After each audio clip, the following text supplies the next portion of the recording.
Thanks to our Patreon members for helping to make this episode possible, and we're now available on all the major podcasting platforms. You can find more information at the links below.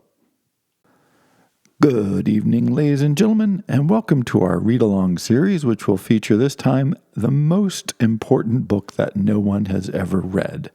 This is the Prolegomena to Any Future Metaphysics by Immanuel Kant.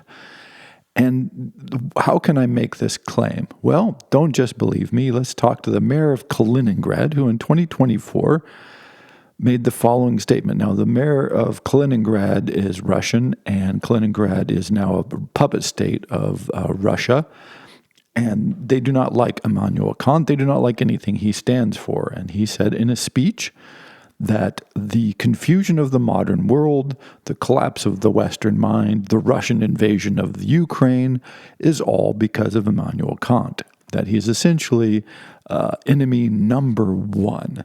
And what a crazy charge to make against a philosopher who basically is unreadable, hence a book that no one has ever read. And so what I hope to explain and explore and discover with you in this reading is how is it that a couple of hundred years after Kant's death, so we're at 211, he died in 1804, 221 years after his death, someone could actually make this claim. And of course, in context, what the mayor is trying to do is capture the cultural capital of Immanuel Kant and crush it as a representative of everything that is evil in the West and has led to the decadence and, again, confusion and collapse of Western moral society as he sees it. And he picks Kant as the guy who's the author of this. And if this is true, and there's a certain sense in which, of course, he's not responsible for the invasion of the Ukraine. However, his fundamental concepts do mark out this huge shift in perspective and ideals in not just the Western world, but in global thinking. It's a truly phenomenal achievement by him, not just by him alone, but it has to do with the Enlightenment movement in general, but he added something that no one else had really done up to this point. And so this is what we want to understand. And so to understand this, the basically introduction to Any Future Metaphysics, what happened was he wrote a book called The Critique of Pure Reason. Now, if you think this book is hard to read, which it absolutely is, he wrote this because the reception of The Critique of Pure Reason was so unhelpful. People could not understand what he was talking about, and that's because the book is just virtually unreadable. And even a philosopher like Moses Mendelssohn, one of the great minds of his age, said he had to put the book down because he just could not figure out what Kant was on about. And if Moses Mendelssohn can't figure it out, let me tell you, there's not much chance for the rest of us. So Kant was upset about this, so he set about writing a sort of brief introduction, the sort of book, what would you call this, Spark Notes or Reader's Guide to this much longer, more detailed work called, again, The Critique of Pure Reason. And in doing so, he also clarified some of the very unclear passages that you'll find in the critique. So what we're really reading is a theoretically simplified and sort of helpful guide to the Critique of Pure Reason. So if you find this book just too easy, well, then you can always just rush ahead and go get the Critique of Pure Reason. But to understand what's going on and why this isn't so important and how someone, again, 200 years later could blame him for everything bad in the world, essentially, we have to understand where Kant was and what he was working on. So, he's an Enlightenment figure and hugely influenced by Newton and Hume and these other figures. But to lay the land out a bit, what's really been happening is you had Enlightenment thinkers who were kind of the rationalists. And they're like, well, reason is going to save the day. We've got logic. We're going to appeal to Aristotle. Again, a lot of this goes back to Aristotle. So you have Descartes and Leibniz, and this is where you get the I think, therefore I am kind of notion. And that grows out of this thought experiment that Descartes does, which is a great one, which you may have heard of, where he says, what can we know about the world if it, in the most extreme case? And in the most extreme case he could come up with is he said, oh, let's imagine there's an all-powerful demon that controls all of our sense experiences and is always trying to mislead us, i.e. we can't trust our senses. What is it that we could still potentially know? And he says, well, I at least know that I can think, because if I couldn't think, then there would be nothing to deceive. Therefore, rationalism, thought, reflection, and reason will save the day, will carry you forward. And this is, mathematics, geometry, logic. That is the power that allows you to ground human knowledge and to access absolute truths and to really make a run at it. So this is one school of Enlightenment thought. And then another school, big school, this is the Hume, Locke, Berkeley kind of Enlightenment school over there. You have the empiricists. And the empiricists, roughly running the opposite direction, are like, well, look, all this transcendental logic and reason, here's a bunch of problems with that.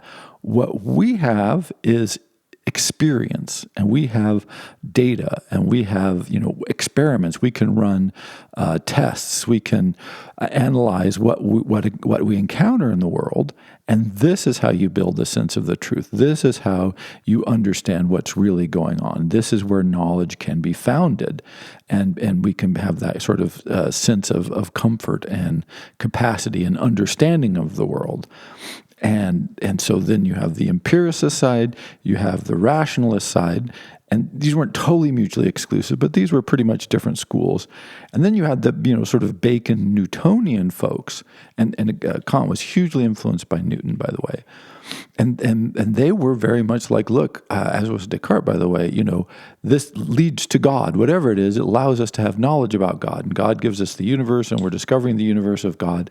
And so a lot of this was about appealing to this, what would be called transcendental knowledge, or metaphysical knowledge about something like God and absolute truths and these sorts of things. And it's generally, when people talk about philosophy, they think this is what philosophers are doing.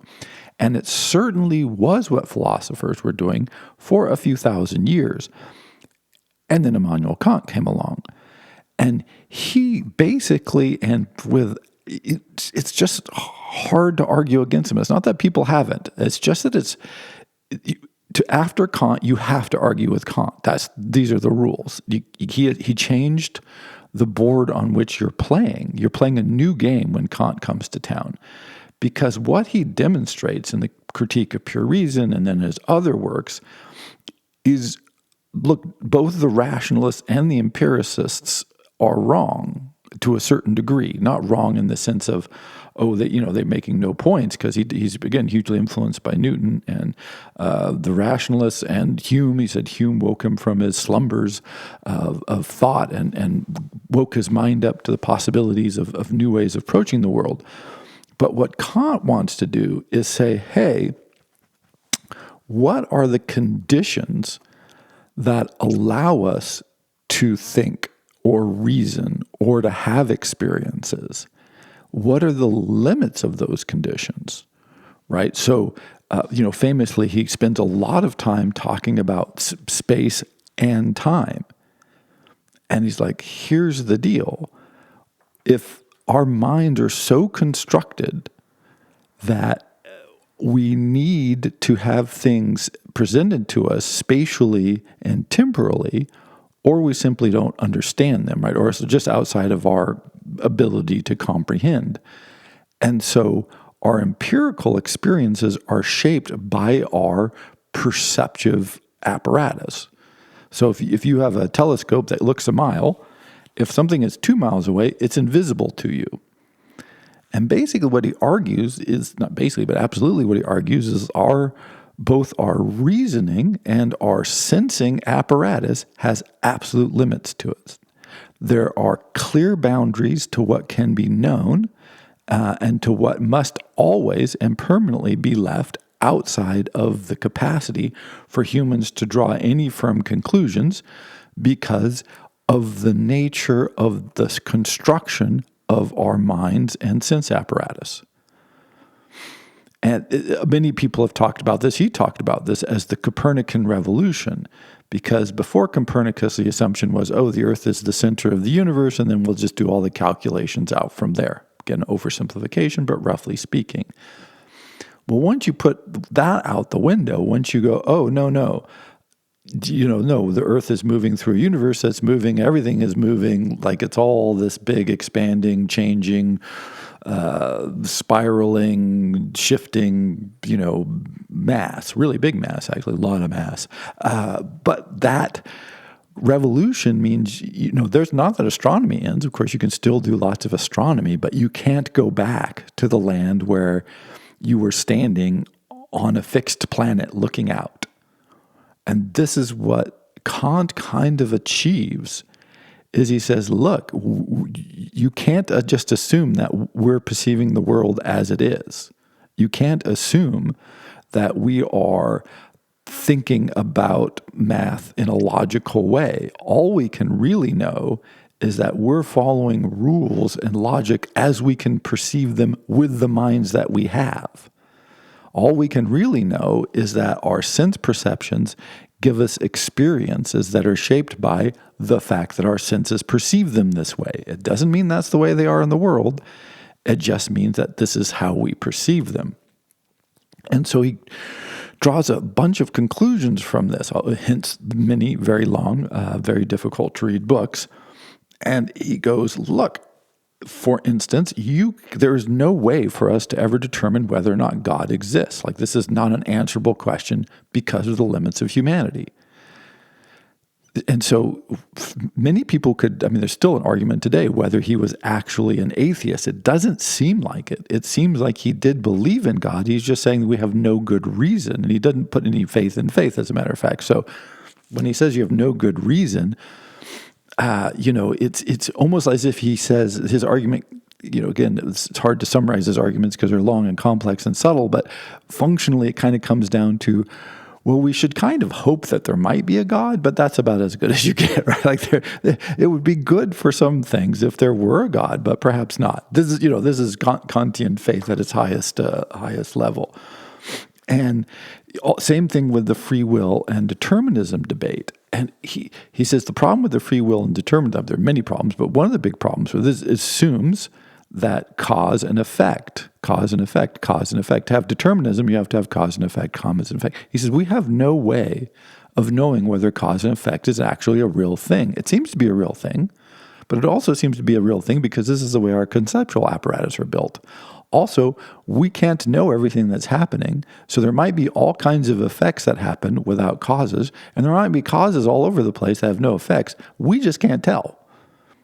We're blind to that. It's just outside the reach of our telescope or outside the reach of our comprehension. We have no means. But we also simply can't be certain about free will. Because again, this is beyond the limits of human capacity. And once you've read Kant's arguments for these things, it's not that you can no longer have a discussion about free will and determinism. It's just you can't do it on the terms that people had them up till then. In fact, there's so much bad stuff written and talked about today. For some reason, free will and determinism has kind of sprung back up because of the neo-cosmology of these sort of tech people who like the world is a computer program or an algorithm or something, and that we're all just enmeshed in this simulation, which, by the way, it tracks so perfectly into 15th, 16th century Christian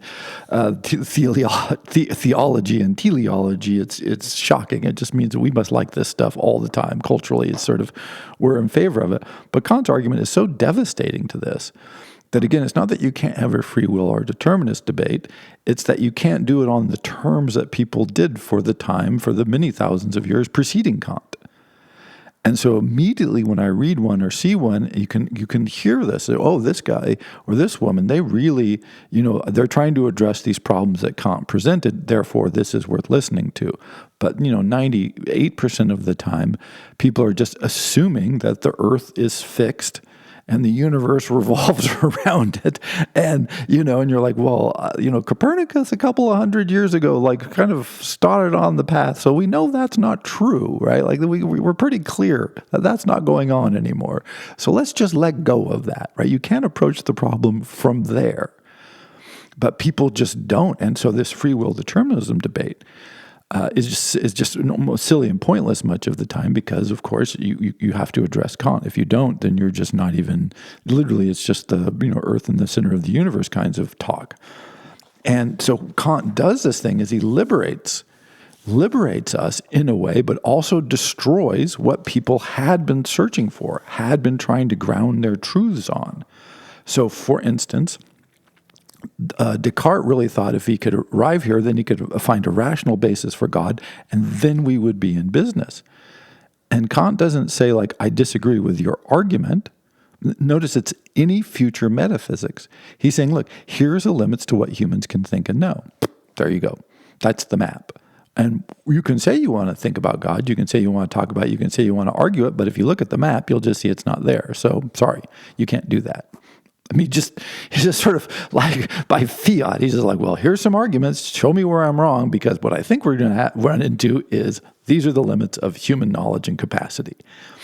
And boy, people have been frustrated by this ever since, and it's not surprising. And Mendelssohn, by the way, later on, when he realized what Kant was doing and the arguments was making, I believe it was Mendelssohn who called him the great destroyer. He's like, oh, he's just stealing all the grounds from us. He's taking away all our ability to know. He's taking away certainty. He's taking away basically ontology in a way, the ability to really know that you know.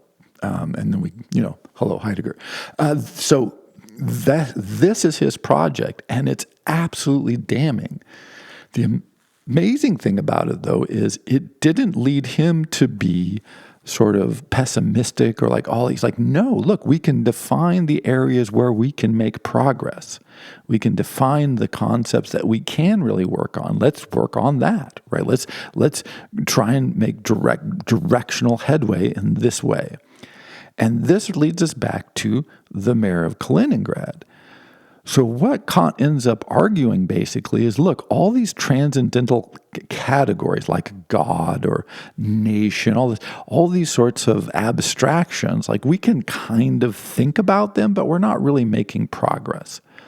And that the real nexus, in a way it's almost Cartesian, the real nexus of the world is human reason. But this reason within bounds, right? It's a limited human reason, not an absolute human reason. It's a limited human reason.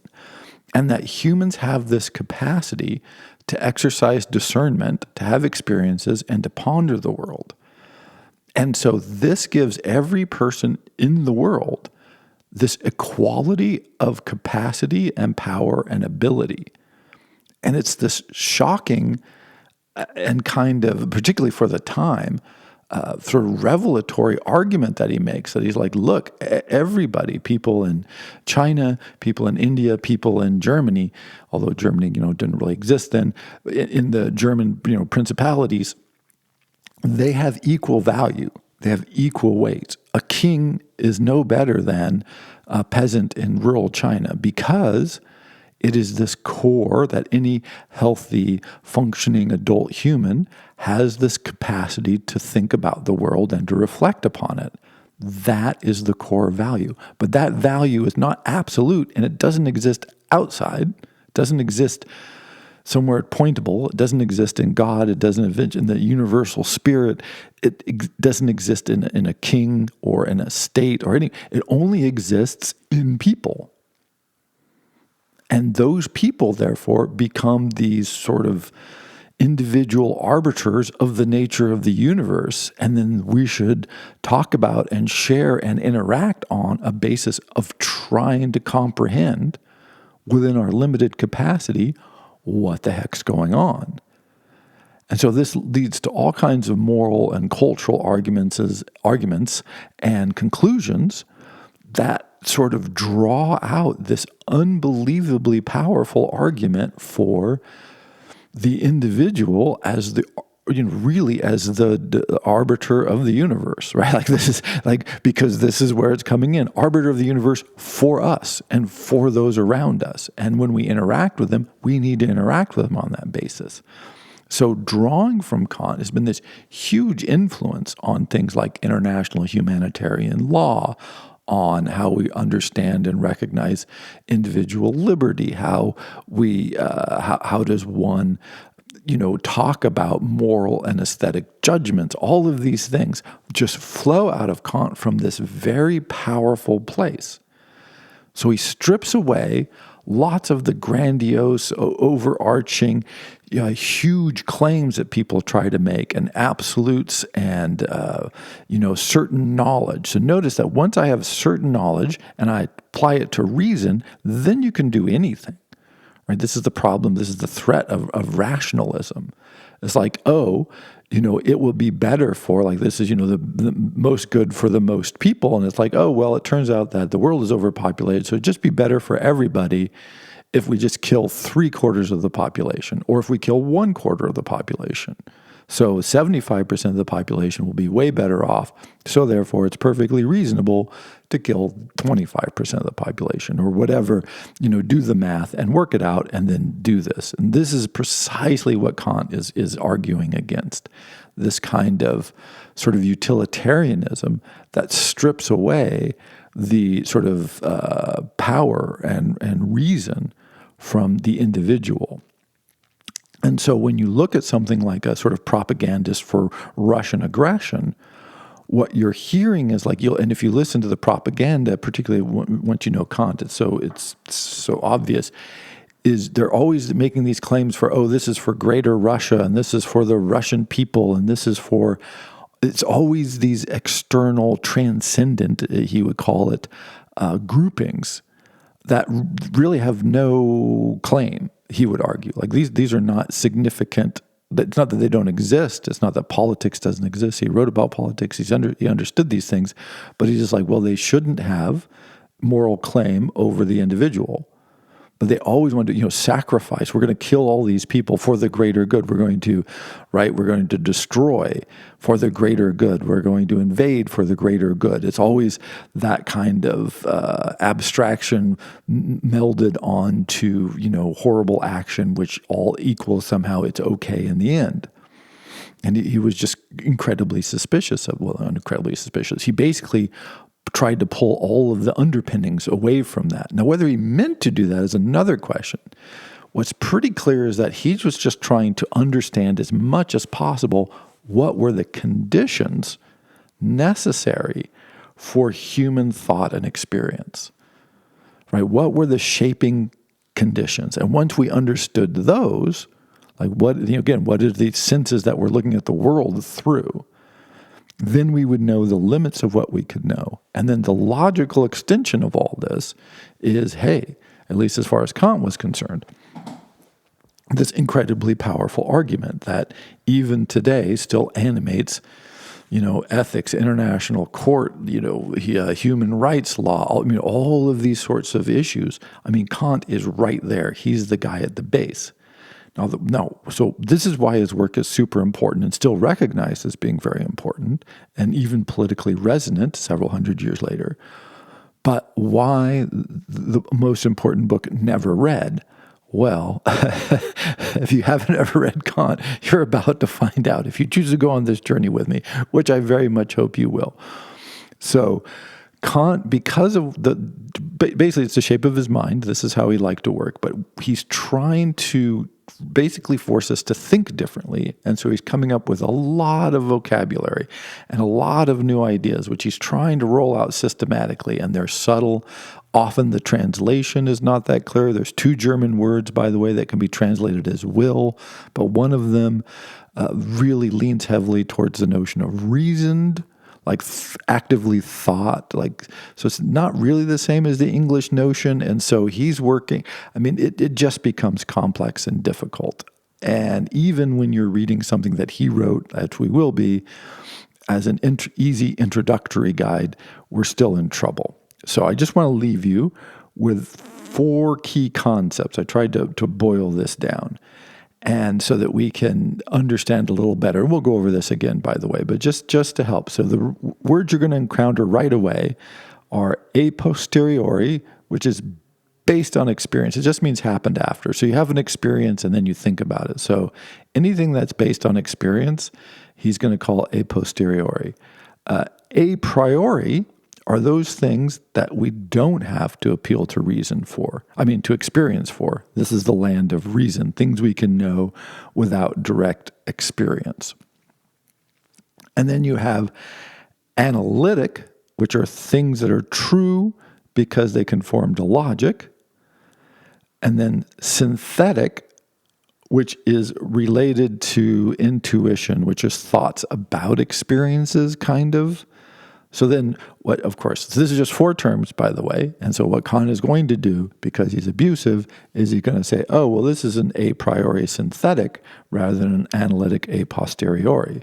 So you're going to have an a posteriori analytic, a posteriori synthetic, a priori analytic, a priori, right? So we'll just run through all of these combinations of all of this vocabulary, and it will get kind of confusing. But once you kind of get the gist of what he's on about, and we'll spend time on this, it becomes very helpful. It becomes less daunting, I guess, but it'll become easier as you get used to the vocabulary. But to be helpful, I do recommend writing these down. This is where learning to read is different for different kinds of projects. And this is definitely the kind of project where you need to stop and go, a posteriori, what does that mean? Okay, I'll write this down, a 1 or 2 sentence definition. A priori, analytic, synthetic, transcendental, like it's going to go on, and we'll end up with, it's not that many words, it's 15 or 20, but he does use them a lot, and he does combine them into new concepts. He's not entirely consistent. He's certainly not entirely clear. And so despite the power and importance and amazing sort of work he's doing, he just makes it really hard. And in fact, in a way, we're lucky to have him in translation. If you're reading it in translation, if you're not, you're reading it in German, it's even less sensible because the translators are forced to make a bunch of decisions, and they are always, of course, going to go for clarity. And I think this is just not true. I know because I've tried to read it in the original German. You don't actually need that much German to know that this is not good German, and that he actually makes grammar errors. He makes really long sentences. He's subclause all over the place. He's a problem. He just really is a problem. Nonetheless, I do hope you'll join me on this journey because once you've read Kant, pretty much everybody else seems like so clear. You're like, wow, this is nice. This is so nice and clear. So it kind of speaking of setting limits, it sets the limits on philosophical incomprehensibility. 2, hugely influential, absolutely hugely influential. 3, it kind of inoculates you against a lot of nonsense. Again, it's not that Kant is per se right about everything. Good God, no. But he does just set out these limits. And once you get this idea into your head that like, hey, there's just some stuff we can't know just because of the way our perceptual apparatus is organized, which today in retrospect seems pretty clear. But at the time, Kant is really laying this out. And how often you encounter arguments where people are just facilely assuming that they have access to absolute knowledge. And it's like, 200 and some years ago, Mr. Immanuel Kant there had something to say about that. And what he demonstrated pretty well is like, I don't think you have access to the knowledge you seem to think you have access to. And so, not so much.